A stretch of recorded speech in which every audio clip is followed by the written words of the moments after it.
Hi guys, I am Gan. Today I would like to share with you how I make a delicious sweet potato bread all by myself at home. In this video, I would show you the two different methods to cook the bread by baking it in an oven and steaming it in a steamer. Hope you enjoy my video and find it useful. So, these are what you need to make 2 loaves of medium-sized breads with sweet potato fillings. Or you can get a complete list of ingredients needed to make 1 loaf of medium-sized bread in the description box below. Okay, let's start our recipe by cutting the peeled and cleaned sweet potatoes into thin pieces. I know it is sometimes hard to get thin, but it worth trying because you could save more fuel energy with a shorter cooking time, thus save more money, and you could probably improve your knife skills at the same time. Well, I use purple sweet potato, but you can use any other color.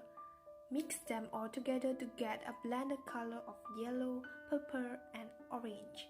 Or even substitute the sweet potato with taro as well. Spread the pieces on the plate evenly to increase the total surface area exposed. Steam using a steamer or a pot of water and a steam rack. I am using a wok this time.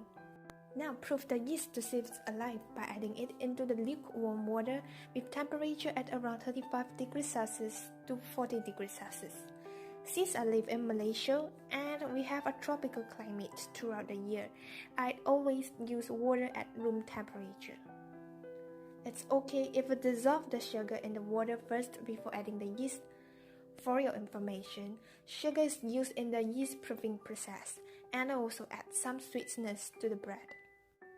Stir well.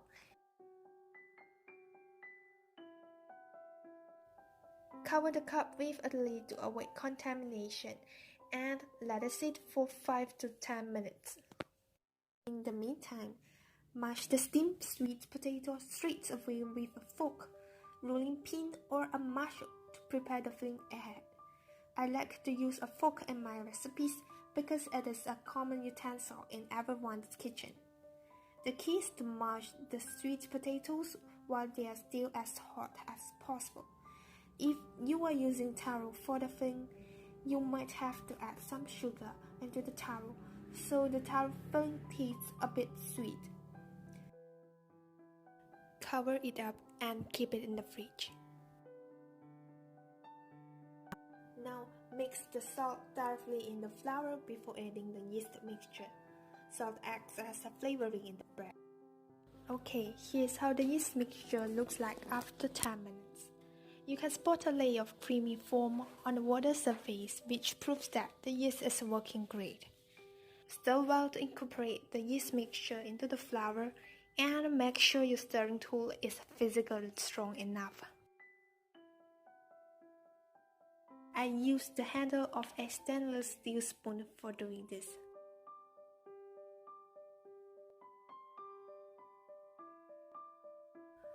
Once it is loosely together, bring the small lumps into one big lump with your hand.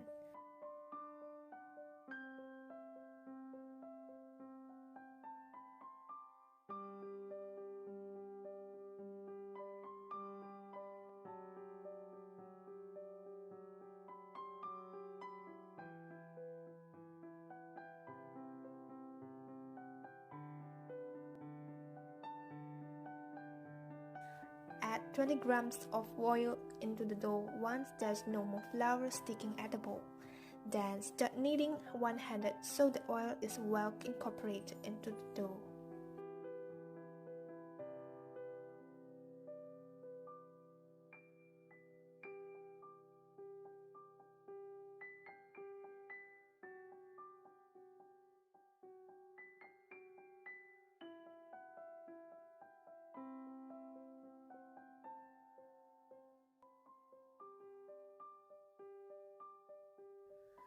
Once you feel no more greasy, it means the oil has been mixed into the dough.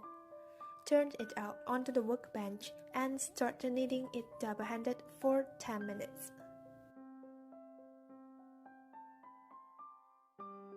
So, here's the technique to knead the dough. Start kneading by pushing the dough forward with the heel of your both hands. Turn the dough 90 degrees to the left or to the right if you are left-handed. Then pull the dough over itself and repeat the cycle continuously for 10 minutes. Shape the dough into a round ball.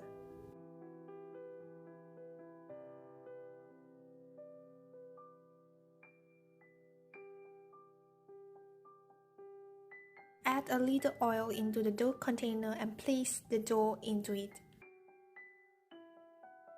Cover with a lid or a shower cap and let it sit at room temperature for 1 hour.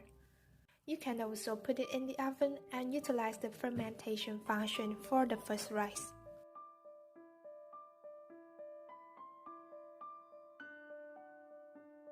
You can use your index finger to poke a hole in the center of the dough to see if it is ready.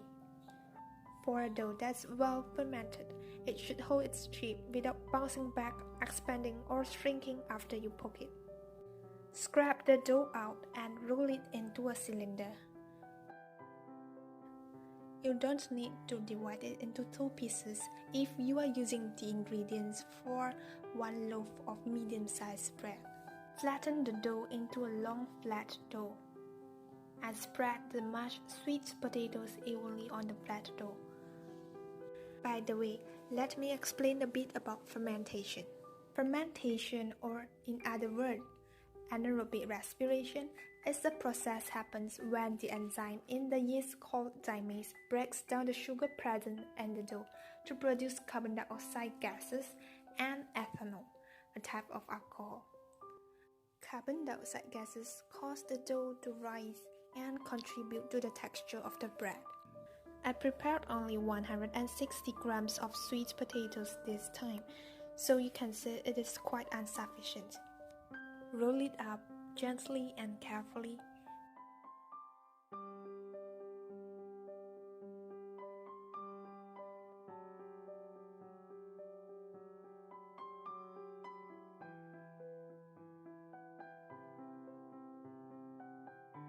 Then seal it by pinching the seams tightly.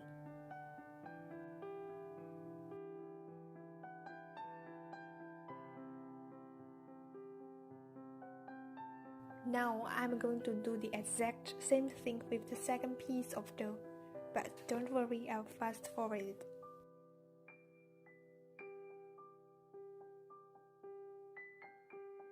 Grease all the inner surfaces of your bread mold with oil.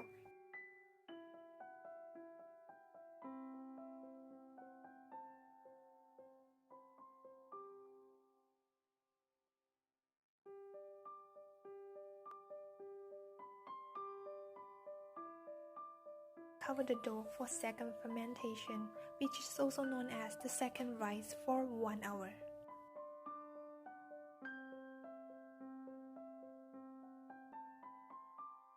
Sprinkle a little flour on the dough before sending it into the oven or steamer.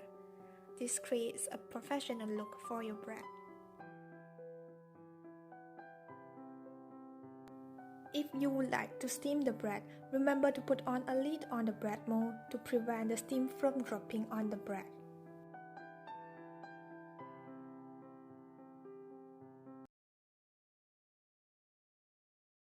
Phew.